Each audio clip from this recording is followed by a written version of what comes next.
Now, there's court three that we call, keep in mind. We're now calling court three, so we are letting them know, guys, we sold the home again and we like to find the note, and this is what the whole delay's been about.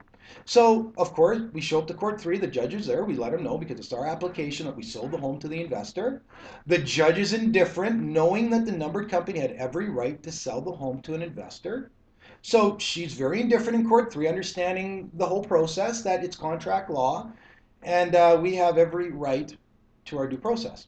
The judge realized that the number company is allowed to sell the home, and the investor has every right to buy the home. So she's just going along with her job and that sort. She also knows now the investor needs financing and goes to the private sector. So he couldn't buy it cash.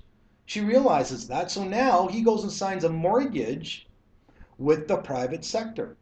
And keep in mind, the private sector has every right to place mortgages on a home. It's just not a bank that's allowed to do that. The private sector is allowed to do that. The lawyer openly communicates and discover how to get the rightful entity the funds. Now, keep in mind, guys, we're telling you how they're supposed to happen. What would happen as they are referred to as a gentleman of a court.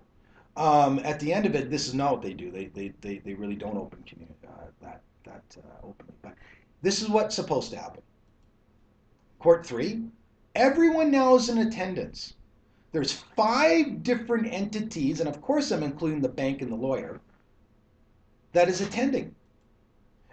Well, our experienced judge would right away know this is special because compared to the norm, it is out of the norm. Because the norm is that the only person that shows up is the bank lawyer, nobody even to defend 48 out of 50 of these. Okay, so she would understand, wow, the norm says that there'd be nobody here. Now there is 5 people in attendance. So she realizes, wow, that's special. So a special session would be asked for. And just keep in mind, they're 3 hours long, and ours will be multiple sessions. There's no doubt about it. And what's really the big delay here and what the special is truly about is that the bank is just not coming up with documentation they should have for the private sector financing. So the bank is the delay. Let's keep that in mind. Now, the private sector can show up to sit in the courtroom because these private sessions, you can't book them for another 8 months to a year, all right? Now, if the bank cannot find the original note, we can deal with that at the special session and act appropriately. It will be heard in a controlled manner where everyone is allowed due process. And then we have due process for all, and this is the experienced judge, and this is what she would do, and everybody would be able to come and see how it all plays out in the special. Now, guys, this due diligence and due process is very important when it is being, applied to Canadian families who are being displaced from home and their kids from their friends. This is the reality of it. And this is doing everything the courts ask them to do. Everyone they sold their home, and we've seen people pushed out of their home and literally being homeless for a tad, and then of course getting on their feet and away they go. But at the end of it, this is a possibility. Please note, our experience has been with the masters of chambers in the Court of Queen's Bench. So we're not saying that, judges are bad. And remember, in the hierarchy of judges, they are the lowest ranking in junior. So they do need to understand this is a very, very, very high level real estate deal that they need to understand everything in order to be a fair mediator. Our higher ranking more judge is playing this role once again. Our masters of chambers is this one. He's coming into the story now, into the presentation. This is what is really happening in foreclosure, guys.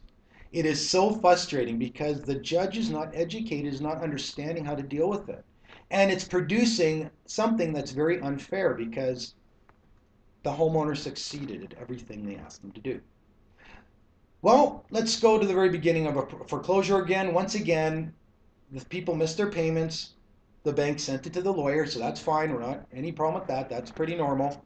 The lawyers would serve them a statement of claims asking them either to sell the home or pay out the mortgage. So that's very normal. That would happen in any situation. Now, both judges would instruct the homeowner to sell the home at this point or pay off the mortgage. So really, they're both would be on that side, and that's a fair thing to tell them to do. Now, we would be in the market and we just bought the home. So we would give the equity to the homeowner, and then we're registered on title as owners. So keep in mind, as of this point right now, we are the owners of the home. We're registered on title. So the homeowner succeeded. So this should be a very happy occasion for everybody involved. So we would email and build our case for court two, letting the lawyer know that it's been sold and we have the money to pay them. Now, at court two, this is where the judges and lawyers start to act inconsistent of what they are supposed to be doing. They refuse to treat us like human beings from this point, okay? So from a businessman's point of view, and you attend these courts, I guarantee you, and even from common sense, point of view, I guarantee you that you will be confused how you see these judges and lawyers act, okay? They are acting very inconsistent of what they are supposed to do when what they're supposed to do is allow you, your due process and allow you to do your due diligence. So from this point, they do not treat us like human beings anymore. They treat us like persons. I just throw this in here because there's a whole other slideshow on the difference when you go into court as your person and your human being, okay? But again, we're talking about foreclosures here, and the lawyers and the judges in the foreclosure situation, they are the ones not allowing you your due process. In a foreclosure situation, when you sell the home and go to finance for private sector financing. Now, in court two, they're the ones not allowing you due process. Here's an example. They will not even look at the contracts that we signed. Now, guys, Commerce Court, this is what we're in. Contract law applies. That's where it starts, and they won't even look at the contract. So that is a problem. Now, guys, that's insane. And it's not fair. It is Commerce Court, contract applies, and they're not looking at anybody's contract except the banks. The statement of claim is the judge's direction to sell the home in court one. So now we come in and you do everything you're supposed to do, or the foreclosure client does everything he's supposed to do, and we are found out in the market and we buy the home. We give them their equity, we're registered on title, and we now have the homeowner succeed just like the judge asked them to do. When they succeed, that what the judge and the lawyers and everybody asked them to do, they don't let them reap the benefits. That's just not fair. They take the home away from the buyer and places a judgment on both the buyer and the seller for hundreds of thousands of dollars.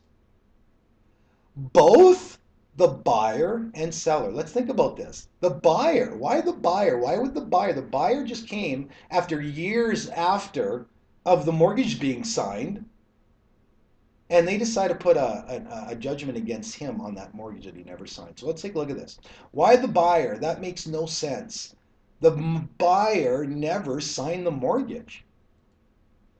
Many situations, the bank, and we've seen it, receives $1.5 million worth of judgments on a mortgage of $500,000.